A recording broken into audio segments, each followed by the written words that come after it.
नमस्कार दोस्तों। एमपीपीएससी ने जो अभी नया टॉपिक ऐड ऑन किया है यूनिट 1 में, उसका टेस्ट पेपर आज हम सॉल्व करने जा रहे हैं और 50-50 के क्वेश्चंस के सेट हम 2 सेट में इस वीडियो लेक्चर को कंप्लीट करेंगे। तो चलिए हम शुरू करते हैं पहले क्वेश्चन से। नवपाषाण कालीन स्थल मेहरगढ़, इसका संबंध निम्न में से किससे नहीं है? किससे नहीं है? कृषि के प्रारंभिक साक्ष्य से, बी पशुपालन के साक्ष्य से, सी धान की खेती के साक्ष्य से और डी कपास उत्पादन के प्रथम साक्ष्य। तो नवपाषाण कालीन स्थल, तो पाषाण काल कितने भागों में विभाजित है? पूरा पाषाण काल, मध्य पाषाण काल और नवपाषाण काल। तो जो नवपाषाण कालीन स्थल है कहाँ पे? मेहरगढ़ में। इसका संबंध किससे नहीं है? इसका आंसर हो जाएगा धान की खेती के साक्ष्य। तो मेहरगढ़ से हमें धान की खेती के साक्ष्य नहीं मिले हैं। तो धान की खेती के साक्ष्य में मिले कहाँ से हैं ये भी हमें पता होना चाहिए। तो ये हमें मिला है बेलन घाटी से। कहाँ से मिला है? बेलन घाटी, जो कि कहाँ पे है? मिर्ज़ापुर में है। मिर्ज़ापुर में बेलन घाटी के कोल्डी हवा नाम के स्थान से वन्य एवं कृषि जन्य दोनों प्रकार की धान की खेती के प्राचीनतम साक्ष्य हमें मिले हैं। ठीक है, तो हमें इससे 2 चीज़ें कंप्लीट हो गई। मेहरगढ़ से हमें कृषि के प्रारंभिक साक्ष्य मिलते हैं, पशुपालन के साक्ष्य मिलते हैं और कपास उत्पादन के प्रथम साक्ष्य मिलते हैं। परंतु धान की खेती के साक्ष्य में मेहरगढ़ की जगह बेलन घाटी से मिलता है। ठीक है, ये एक्सप्लेनेशन भी हो गया आपका। एक क्वेश्चन में 2 आपके क्वेश्चंस और आंसर्स तैयार हो गए। फिर दूसरा है, कौन सा सुमेलित नहीं है? इनाम गांव, कृत्रिम सिंचाई प्रणाली, नेवासा, मानव शवधान, हड़प्पा, कांस्य गाड़ी और इलाहाबाद अस्थि निर्मित मातृ देवी की प्रतिमा। तो इसका आंसर हो जाएगा नेवासा मानव शवधान।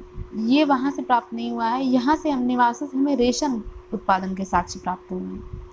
रेशम उत्पादन के साक्ष्य में वहाँ से प्राप्त हुए हैं और ये नेवासा है कहाँ पे? महाराष्ट्र में। ये सब ताम्रपाषाण कालीन स्थल हैं। अगला क्वेश्चन है, सही जोड़ी मिलाने के लिए हरियाणा मिंताथल स्थान, राजस्थान कालीबंगा, पंजाब सनौली और यूपी संघौली। इसका आंसर क्या होगा? इसका आंसर सीधे सीधे जो है जो पहले का हरियाणा का मिंताथल हो जाएगा, राजस्थान का कालीबंगा हो जाएगा, लेकिन पंजाब का जो ये स्थान है संघौली, ये पंजाब में है और सनौली जो है वो यूपी में है। इस सही जोड़ी का आंसर ऐसे हो जाएगा कि मिंताथल स्थल हरियाणा में है, कालीबंगा राजस्थान में, सनौली यूपी में और संघौली जो है वो पंजाब में है। अगला क्वेश्चन देखते हैं, सिकंदर के आक्रमण के समय तक्षशिला पर किसका शासन था? तो सिकंदर ने आक्रमण किया भारत पर, उस टाइम पे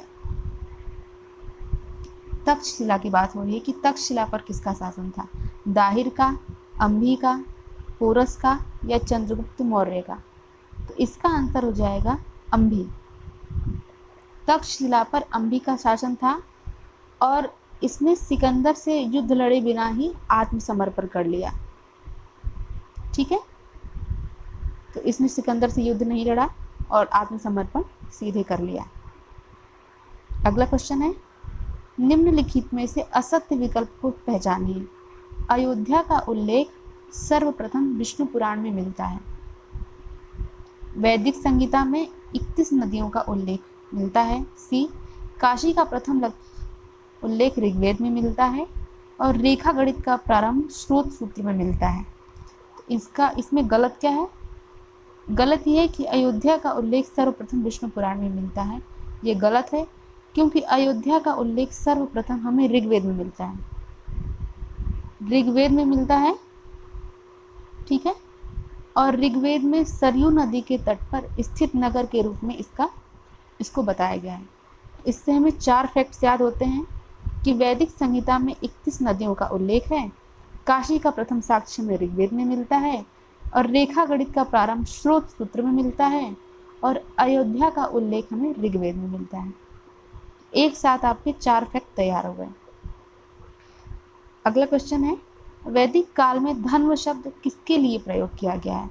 समुद्र के लिए, हिमालय के लिए, मरुस्थल के लिए या बादल के लिए? किसके लिए?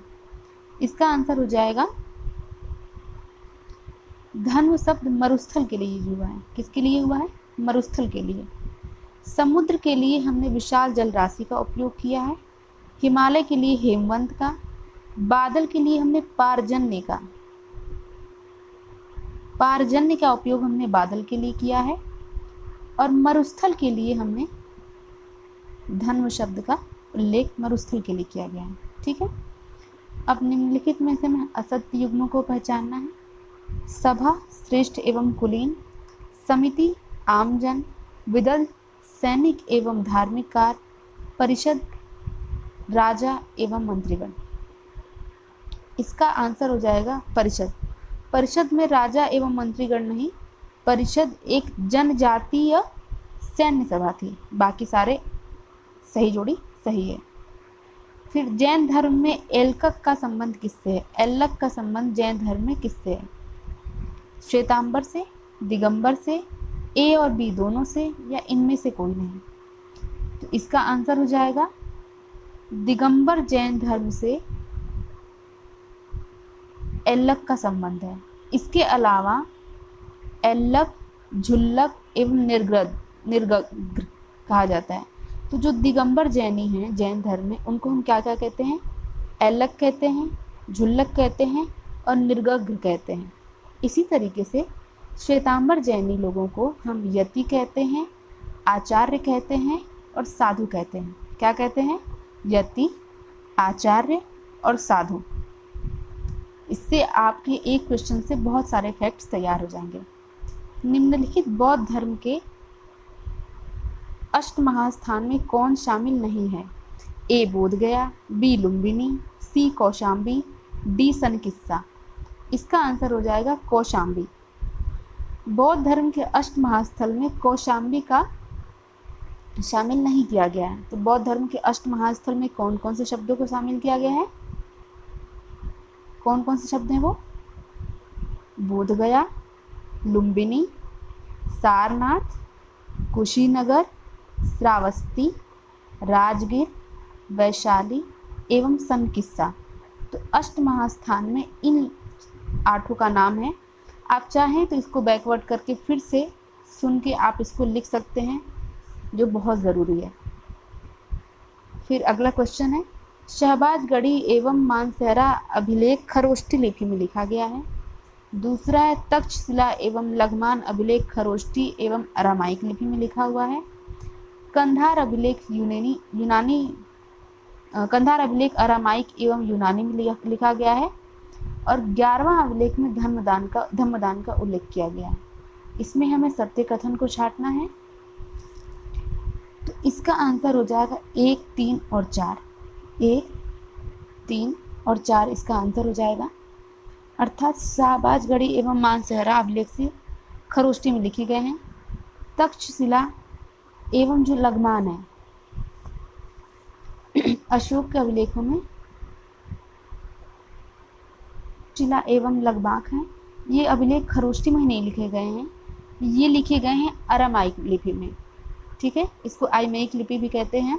तो तक्षशिला और लघमान आइमेक में लिखे गए हैं। बाकी आपके सारे ऑप्शन सही हैं। अगला क्वेश्चन है, प्राचीन भारत में विदेशी आक्रमण का निम्न में से कौन सा सही क्रम है? ऑप्शन ए हिंद, यवन, शक और कुषाण। ऑप्शन बी शक, कुषाण, हिंद और यवन। ऑप्शन सी हिंद, यवन, कुषाण, शक। और ऑप्शन डी कुषाण, शक, हिंद, यवन। इसका आंसर क्या हो जाएगा? हिंद, यवन। अगला क्वेश्चन है, विनाश के देवता की उपाधि किस शासक को प्रदान की गई है?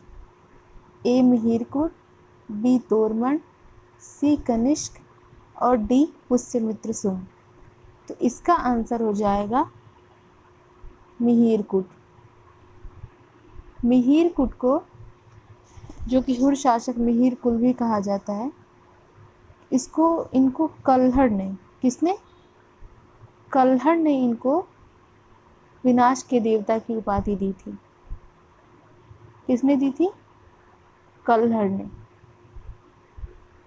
और इन्हें जैन धर्मों में दुष्टों का प्रथम और बुद्ध धर्म का घोर शत्रु भी कहा गया है। अगला क्वेश्चन है, मणिग्राम शब्द का प्रयोग प्राचीन काल में किसके लिए किया गया है? मणिग्राम शब्द का प्रयोग प्राचीन काल में किसके लिए किया गया है? ए. रत्न आभूषणों के विक्रय स्थल को, बी. उच्च वर्ण व्यक्तियों के निवास स्थान हेतु, सी. व्यापारियों के समूह निगम हेतु, या डी. राजा के कोषाग्रह हेतु। तो इसका आंसर है व्यापारियों के समूह हेतु। व्यापारियों के समूह के लिए चोल काल में, कौन से काल में? चोल काल में व्यापारियों के निगम हेतु मणिग्राम का प्रयोग किया जाता था। इसमें सही जोड़ी मिलाना है। तिरुकुरल प्रेम कथा, शिल्पाधिकारम व्याकरण, मणिमेखले के सामने वणिक कथा और तोलकाप्पियम का है दर्शन। इसकी सही जोड़ी हमें मिलानी है। तो जो तिरुकुरल है ये क्या है? एक दर्शन है, ठीक है। शिल्पाधिकारम क्या है? एक प्रेम कथा है, ठीक है। मणिमेखले क्या है? एक वणिक की कथा है। और तोलकाप्पियम ये क्या है? एक व्याकरण की पुस्तक है। अगला क्वेश्चन, निम्न कथनों पर हमें विचार करना है। बेलन घाटी से अस्थि निर्मित मातृदेवी की प्रतिमा प्राप्त हुई है। बी है, भीमबेटका से विश्व के प्राचीनतम शैलाश्रय की प्राप्ति हुई है। और भीमबेटका के शैलाश्रय में काले एवं लाल रंग का प्रयोग किया गया है। इसमें हमें सत्य कथन का प्रयोग करना है। पहला ए एवं बी है सही, बी में एक एवं 3 सही है, सी में 2 और डी में केवल 3। इसका आंसर क्या हो जाएगा? 1 और 2। क्या आंसर हो जाएगा? 1 और 2। अर्थात बेलन घाटी से हमें अस्थि निर्मित मातृदेवी की प्रतिमा प्राप्त हुई है। और दूसरा क्या है? भीमबेटका से विश्व के प्राचीनतम शैलाश्रय की प्राप्ति हुई है। परंतु ये जो है काले और लाल ये नहीं है, ये हरे और लाल, कौन से रंग के? हरे एवं लाल रंग का प्रयोग किया जाता था। तो ये एमपीपीएससी के लिए बहुत इंपॉर्टेंट है। अगला क्वेश्चन है बुर्ज होम। इसके संबंध में हमें सत्य कथन को पहचानना है। यह नवपाषाणकालीन स्थल है। 2, इसकी खोज डी टेरा और पीटरसन ने की थी। मानव के साथ कुत्ते के दफनाए जाने के प्रथम साक्ष्य हमें यहीं से मिले हैं। और यह कंधार अफगानिस्तान में है। इसमें हमें ऑप्शन ए 1, 2, 3 सही है, बी 3 और 4 सही है, सी 1 एवं 3 सही है और डी उपयुक्त सभी। तो आंसर हो जाएगा हमारा 1 एवं 3। क्या आंसर हो जाएगा हमारा? 1, 2 और 3। तो हमें यह एक नवपाषाणकालीन स्थल है। इसकी खोज टेरा और पीटरसन ने की थी। और मानव के साथ कुत्ते के दफनाए जाने के साक्ष्य भी हमें से यहीं से प्राप्त हुए हैं। परंतु यह कंधार में नहीं, कश्मीर में है। कहाँ पर है? कश्मीर, ठीक है। अब हमें युग्म कौन सा सही नहीं है इसको चूज करना है। ऐतरेय का उपनिषद कौन सा है? कौशिकी। पंचविश का जैमिनी, गोपथ का मैत्रेयणी और शतपथ का ईश। इसमें हमें कौन सा असत्य कथन है? तो असत्य कथन है हमारा गोपथ का मैत्रेयणी। क्यों? क्योंकि गोपथ का होता है मुंडक और मांडुक्य, और जो मैत्रेयणी है वो तैत्तिरीय का होता है। तो तैत्तिरीय का मैत्रेयणी होता है, श्वेतांबर होता है और क्या होता है? कठ। अब किस प्राचीन ग्रंथ में सर्वप्रथम में नगर का उल्लेख मिलता है? ए शतपथ ब्राह्मण, बी ऐत्रेय ब्राह्मण, सी तैत्तिरीय आरण्यक या डी मुंडकोपनिषद। तो इसका आंसर हो जाएगा तैत्तिरीय आरण्यक। तैत्तिरीय आरण्यक में सर्वप्रथम नगर का उल्लेख मिलता है। और शतपथ ब्राह्मण में आप ये नोट कर लीजिए कि शतपथ ब्राह्मण से हमें सबसे पहले प्राचीन एवं बड़े राम कथा का उल्लेख मिलता है। ऐत्रेय ब्राह्मण में राजा को श्रेष्ठ बताया गया है। और मुंडकोपनिषद से हमें सत्यमेव जयते का उल्लेख मिलता है। अगला क्वेश्चन है, हमें संहिता की सही जोड़ी मिलानी है, जिसका आंसर हो जाएगा 1, 3, 4 और 2। अर्थात ऋग्वेद की जो संहिता है वो जैमिनीय है। क्या है? जैमिनीय। सामवेद की जो संहिता है वो शौनक। अथर्ववेद की जो संहिता है, ऋग्वेद की जो संहिता है वो शाकल। सामवेद की जो संहिता है वो जैमिनीय। अथर्ववेद की शौनक और यजुर्वेद की वात्स्यनेही। ये इसकी संहिताएं हैं। इसके बाद अगला क्वेश्चन है, श्रौत सूत्र में रेखा गणित की जानकारी मिलती है। इसके पहले भी हमने इसको सॉल्व किया था, ऐसा ही क्वेश्चन एक था। गृह सूत्र में यज्ञों का विवरण दिया गया है और धर्म सूत्र में सामाजिक एवं धार्मिक कर्तव्यों का उल्लेख है। डी उत्तर सभी क्वेश्चन सही है। तो इसमें से हमें विचार करना है क्या सही है और क्या गलत। तो इसका आंसर हो जाएगा सभी सही। तो इससे हमें 3 फैक्ट एक साथ मिलते हैं। पहला कि श्रौत सूत्र, तो जो श्रौत सूत्र है उसमें हमें रेखा गणित की जानकारी मिलती है। जो ग्रह सूत्र है उसमें यज्ञों का विवरण मिलता है और धर्म सूत्र में सामाजिक एवं धार्मिक कर्तव्यों का उल्लेख मिलता है। अब फिर से हमें सही जोड़ी मिलानी है उपवेद के बारे में। तो ऋग्वेद का जो उपवेद होता है वो है शिल्पवेद। क्या है? शिल्पवेद। ऋग्वेद का जो उपवेद है वो है आयुर्वेद। सामवेद का गंधर्व वेद, अथर्ववेद का शिल्पवेद और यजुर्वेद का धनुर्वेद। ये सारे बहुत इंपॉर्टेंट क्वेश्चंस हैं, आप एक भी स्किप मत करिएगा। अब हमें ऋग्वेद के संबंध में असत्य कथन की पहचान करनी है। यह ब्राह्मी लिपि में लिखित है। इसमें ईश्वर की प्रार्थना से संबंधित विषयों का संकलन किया गया है। गायत्री मंत्र इसके 10 मंडल से लिया गया है और उपरोक्त सभी कथन सही है। तो इसमें जो गायत्री मंत्र है वो 10वें मंडल से नहीं, इसका संकलन तीसरे मंडल से होता है। तीसरे मंडल में है, जिसके रचयिता कौन है? विश्वामित्र। इसके रचयिता कौन है? विश्वामित्र इसके रचयिता हैं। और 10वें मंडल की पुरुष सूक्त में तो शूद्र का वर्णन किया गया है, शूद्र शब्द का। और तीसरे मंडल में गायत्री मंत्र का। तो ये आप नोट कर लीजिएगा। अगला है नाया धम्म कहा, इसका संबंध किससे है?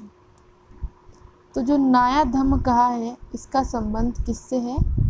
जैन धर्म से, बौद्ध धर्म से, शैव धर्म से या शक्ति धर्म से। तो इसका आंसर क्या हो जाएगा? इसका आंसर हो जाएगा जैन धर्म ग्रंथ से इसका संबंध है, जिसका अर्थ होता है महावीर की शिक्षाएं। इसके बाद है बौद्ध धर्म में पंच स्कंध में क्या निम्न में से क्या क्या शामिल है? रूप, वेदना, विज्ञान और उपरोक्त सभी। तो इसका आंसर क्या हो जाएगा? उपरोक्त सभी। बौद्ध धर्म में जो मानव शरीर है उसका निर्माण पंच स्कंध से माना गया है, जिसमें रूप होता है, वेदना होता है, संज्ञा, संस्कार और विज्ञान। ये पंच स्कंध को आप नोट कर लीजिए। मैं फिर से रिपीट कर लेती हूँ। रूप, वेदना, संज्ञा, संस्कार और विज्ञान। मौर्य काल में अर्हितक का प्रयोग किसके लिए किया गया है? शूद्र के लिए, दास के लिए, गुण पुरुष के लिए और अधिकारी के लिए। क्वेश्चन क्या था? मौर्य काल में अर्हितक का प्रयोग किसके लिए किया गया है? तो अर्हितक का प्रयोग किया जाता है दास के लिए। शूद्र आर्य के लिए किया जाता है, गुण पुरुष का अर्थ होता है गुप्तचर और अधिकारी मतलब तीर्थ, और तीर्थ मौर्य काल में कुल कितने थे आप मुझे कमेंट करके ज़रूर बताइएगा। अब शंकराचार्य के द्वारा जो स्थापित पीठ थी उससे रिलेटेड ये क्वेश्चन है, हमें बताना है कौन सा सही सुमेलित नहीं है। दक्षिण का मठ शारदा पीठ, उत्तर का मठ गोवर्धन पीठ, पूर्व का मठ गोवर्धन पीठ या पश्चिम का मठ द्वारका पीठ, तो कौन सा इसमें सुमेलित नहीं है। जैसा कि हमें पता है कि दक्षिण में शारदा मठ स्थित है, दक्षिण में क्या स्थित है, शारदा मठ। परंतु ये जो उत्तर में मठ है, उत्तर मठ में गोवर्धन मठ नहीं है, वो ज्योतिर्मठ है। उत्तर में ज्योतिर्मठ बद्रीनाथ है, पूर्व में गोवर्धन मठ है जो कि उड़ीसा में है, और पश्चिम में द्वारका मठ है जो कि गुजरात में स्थित है। अगला क्वेश्चन है, ऋग्वेद में उपनिषद की संख्या कितनी बताई गई है, 10, 19, 32 या 31। तो ऋग्वेद में उपनिषद कितने हैं ये हमें पता होना चाहिए। तो ऋग्वेद में कुल उपनिषदों की संख्या 10 है। अब आप नोट कर लीजिए कि सामवेद में 16, सामवेद में कितनी है, 16, सामवेद में 16, ठीक है।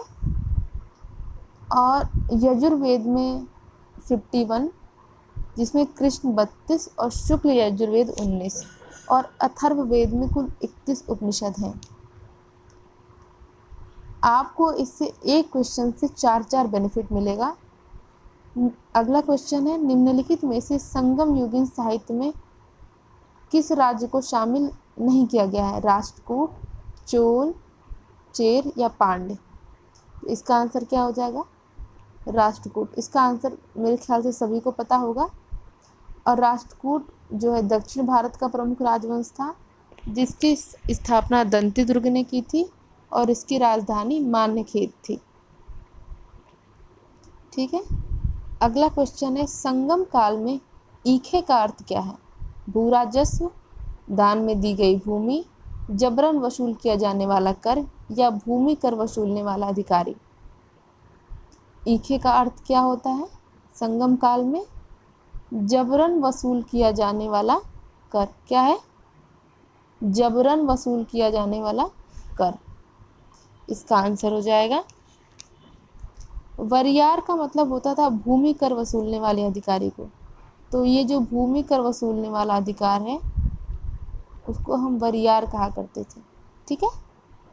संगम साहित्य का आयोजन किस राजवंश के समय में हुआ था। हमारा क्वेश्चन क्या है कि संगम साहित्य का आयोजन किस राजवंश के समय में हुआ था। तो चेर, चोल और पांड्य या उपयुक्त तीनों में। तो इसका आंसर क्या हो जाएगा, पांड्य। आंसर क्या हो जाएगा, पांड्य। पांड्य के समय में संगम की 3 बार इसकी आयोजन होता है। अगला क्वेश्चन है, राखी गढ़ी हरियाणा स्थित सिंधु घाटी सभ्यता स्थल है। राखी गढ़ी को मई 2012 में ग्लोबल हेरिटेज फंड ने एशिया के 10 ऐसे विरासत स्थलों की सूची में शामिल किया जिसके भविष्य में नष्ट होने का खतरा है। और तीसरा है, कालीबंगा के अन्नगार एवं रक्षा प्राचीर से साक्ष्य मिले हैं। अब हमें बताना है इसमें से सही कथन को। फर्स्ट केवल 1, सेकंड केवल 2, थर्ड केवल 1 और 2, या डी 1, 2 और 3। तो इसका आंसर क्या हो जाएगा, इसका आंसर हो जाएगा केवल 1 और 2। क्या हो जाएगा, केवल 1 और 2। क्यों, क्योंकि जो अन्नागार और प्राचीर के साक्ष्य प्राप्त हुए हमें,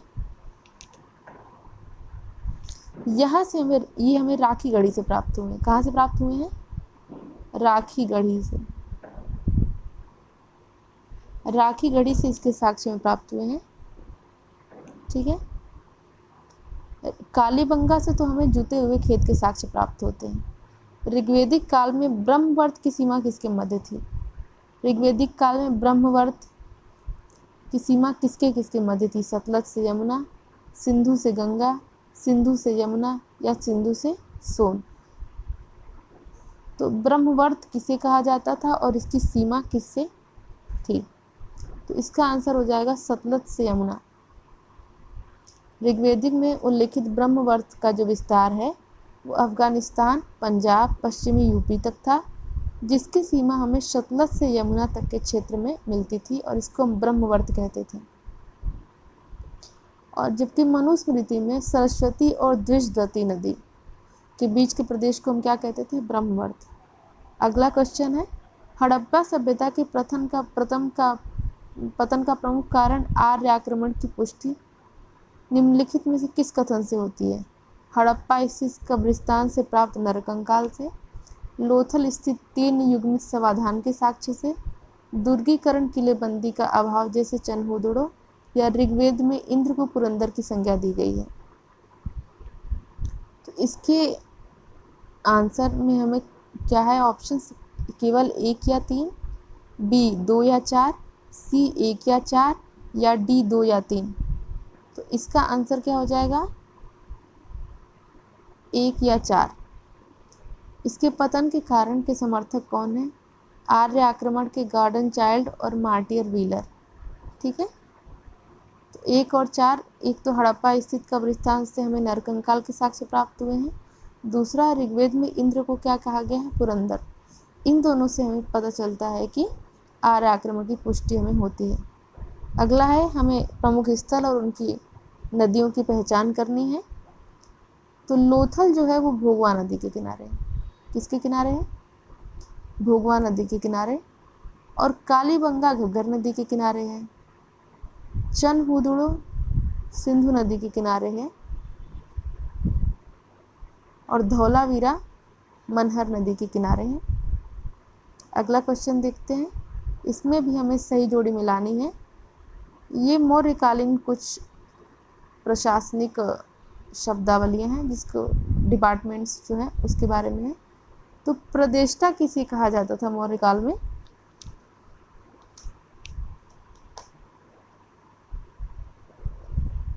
मौर्यकाल में प्रदेष्टा किसे कहा जाता था? तो जो फौजदारी का जो न्यायालय था का न्यायाधीश, उसको हम प्रदेष्टा कहते थे। पौतवा अध्यक्ष माप तोल का अध्यक्ष था। पण्या अध्यक्ष, पड़ी मतलब वो व्यापारी, वाणिज्य विभाग का था। और सीता अध्यक्ष राजकीय कृषि भूमि का था। तो आमने सामने जितने भी हैं वही इसका आंसर है। ठीक है, अगला क्वेश्चन है, सबसे प्राचीन उपनिषद क्या है? सबसे प्राचीन उपनिषद किसे कहा गया है? छांदोग्य को, बृहदारण्यक को, मांडव्य को या कठोपनिषद को? सबसे प्राचीन उपनिषद क्या है? तो छांदोग्य उपनिषद को सबसे प्राचीन उपनिषद कहा गया है। इसमें तीनों आश्रमों का हमें उल्लेख मिलता है और छांदोग्य उपनिषद को हम पंचम वेद भी कहते हैं, सबसे पुराना है। जबकि जो बृहदारण्यक है ये क्या है? सबसे बड़ा है, सबसे बड़ा है बृहदारण्यक। ठीक है, अहम ब्रह्मास्मि का उल्लेख बृहदारण्यक से ही हमें पता चलता है। अगला क्वेश्चन है, वैदिक काल में बहुत वहतु शब्द का प्रयोग किसके लिए किया गया है? वैदिक काल में वहतु शब्द किसके लिए किया गया है? जीवन भर कुंवारी रहने वाली कन्या के लिए, कन्या की विदाई के समय दिए जाने वाले उपहार के लिए, नियुक्त प्रथा के माध्यम से उत्पन्न पुत्र के लिए, या युद्ध के समय में नागरिक सेना की व्यवस्था के लिए? तो इसका आंसर क्या हो जाएगा? जब कन्या की विदाई के समय जो उपहार दिया जाता था उसको हम कहते थे वहतु, और जो जीवन भर कुंवारी रहने वाली कन्याएं थी उसको हम कहते थे अमाजु। ठीक है, और जो नियोग प्रथा के माध्यम से उत्पन्न पुत्र जो होता था उसको क्षेत्रज कहते थे, और युद्ध के समय नागरिक सेना की जो व्यवस्था थी उसको हम मिलिशिया कहते थे। तो आपको एक क्वेश्चन से 4 आंसर्स तैयार हो गए। वैदिक काल में भागदूत क्या था? बहुत इंपॉर्टेंट क्वेश्चन है, बहुत ज़्यादा पेपरों में पूछा जाता है। प्रमुख न्यायाधीश, कोषाध्यक्ष, वन का अधिकारी, कर एकत्र करने वाला अधिकारी। तो इसका आंसर क्या हो जाएगा? कर एकत्र करने वाले अधिकारी को हम वैदिक काल में भागदूत कहते थे। ठीक है, अगला क्वेश्चन है, महाभारत का फारसी भाषा में अनुवाद बदायूं के द्वारा किस नाम से किया गया? तो बदायूनी ने महाभारत का फारसी भाषा में अनुवाद किस नाम से किया है? जय संहिता के, भारत, रज्मनामा या आर्य महाकाव्य? तो जय संहिता का जो अनुवाद किया गया है फारसी में, पहले तो आपको ये याद रखना है कि किया किसने है? बदायूनी ने। और इसका आंसर होगा रज्मनामा। ठीक है, अगला क्वेश्चन है कि मुनित्रय में कौन शामिल नहीं है? ये वेद और पुराण के टाइम का क्वेश्चन है, उस टॉपिक से रिलेटेड है। तो वेद मुनित्रय कहा गया है, किसको नहीं कहा गया है? पाणिनि को, पतंजलि को, लगग मुनि को या कात्यायनी को? तो इसका आंसर हो जाएगा जो लगग मुनि हैं उनको मुनित्रय में शामिल नहीं किया गया है, जबकि पतंजलि, पाणिनि और कात्यायन को शामिल किया गया है। फिर कुछ सही जोड़ी मिलाने के लिए है, कौन सी सही सुमेलित नहीं है, इसके लिए कुरु की राजधानी इंद्रप्रस्थ, काशी की वाराणसी, सूरसेन की पोतना या वज्जी का वैशाली? कौन सा इसमें असत्य है? असत्य कथन है सूरसेन का पोतना, क्योंकि सूरसेन की राजधानी क्या है? मथुरा इसकी राजधानी थी, जबकि पोतना राजधानी अश्मक की थी। अगला क्वेश्चन है, ज्ञान की सापेक्षता का सिद्धांत किससे संबंधित है? ज्ञान की सापेक्षता का सिद्धांत किससे संबंधित है? जैन धर्म से, बौद्ध धर्म से, आजीवक से या वज्रयान से? तो इसका आंसर हो जाएगा जैन धर्म से ज्ञान की सापेक्षता का सिद्धांत इससे रिलेटेड है। इसको हम वास्तविकता की बहुलता भी कहते हैं। पवरन नामक समारोह किससे संबंधित है? पवरन नामक समारोह किससे संबंधित है? तो क्वेश्चन आंसर है इसका बौद्ध धर्म, जैन धर्म, मौर्य काल या गुप्त काल? क्या आंसर होगा इसका? इसका आंसर होगा बौद्ध धर्म। बौद्ध धर्म वर्षा ऋतु में जो बौद्ध मठों में पवरन समारोह आयोजित किया जाता था, और इस दिन मठों में जो प्रवास कर रहे भिक्षु अपने अपराधों को स्वीकार करते थे। इसका उल्लेख हमें कहाँ मिलता है? विनय पिटक में। मौर्य काल में सीताध्यक्ष का संबंध किस विभाग से है? सीताध्यक्ष का संबंध किस विभाग से? इसका आंसर तो सभी को पता होगा लगभग। ए मापतौल, बी वाणिज्य, सी राजकीय कृषि विभाग या डी न्यायिक विभाग? इसका आंसर क्या होगा? तो इसका आंसर होगा सीताध्यक्ष का अर्थ होता है राजकीय कृषि विभाग से। ठीक है, ऋग्वेद की निम्नलिखित में से कौन सी शाखाएं नहीं है? शाकल, सारखायन, आश्वालयन या गार्ण? इसमें ऋग्वेद की कौन सी शाखा नहीं है? तो जो काण्व शब्द है वो कौन सा? जो काण्व शब्द है वो ऋग्वेद का सबसे प्राचीन वेद है, मतलब ये इसकी शाखा नहीं है, ये यजुर्वेद की शाखा है। बाकी शाकल, वास्कल, आश्वालयन और ये सब जो है इसकी शाखाएं हैं। तो इसका आंसर हो जाएगा कि काण्व इसकी शाखा नहीं है। फिर ऋक् संहिता का क्या अर्थ होता है? ऋक् संहिता का क्या अर्थ होता है? तीनों प्रथम वेदों के संकलन से, तीनों प्रथम वेदों के संकलन काल से, ऋग्वेद से या उत्तर वैदिक काल से? इसका आंसर क्या होगा? ऋक् संहिता का अर्थ क्या है?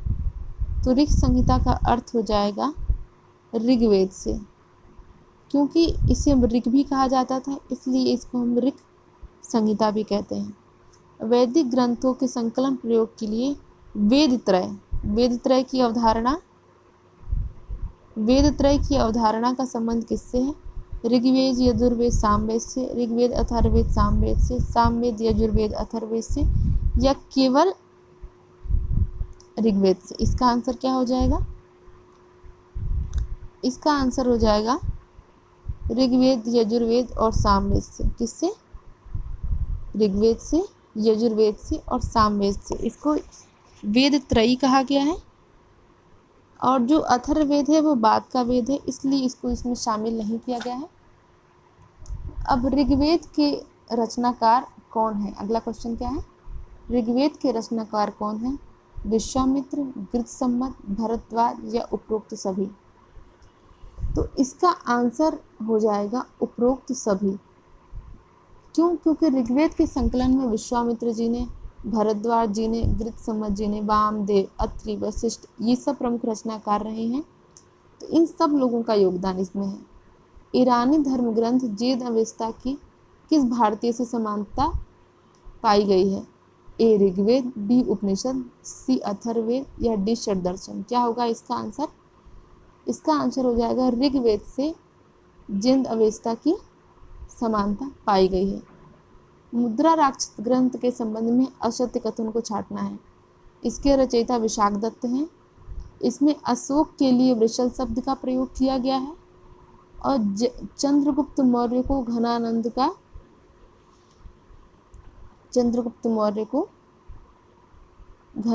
का कथन सत्य है। ठीक है, तो इसका आंसर क्या हो जाएगा? असत्य कथन में कि अशोक के लिए वृषल शब्द का प्रयोग किया गया है, ये असत्य हो जाएगा, बाकी सारे सही है। तो ये 50 क्वेश्चंस कंप्लीट हो गए हैं।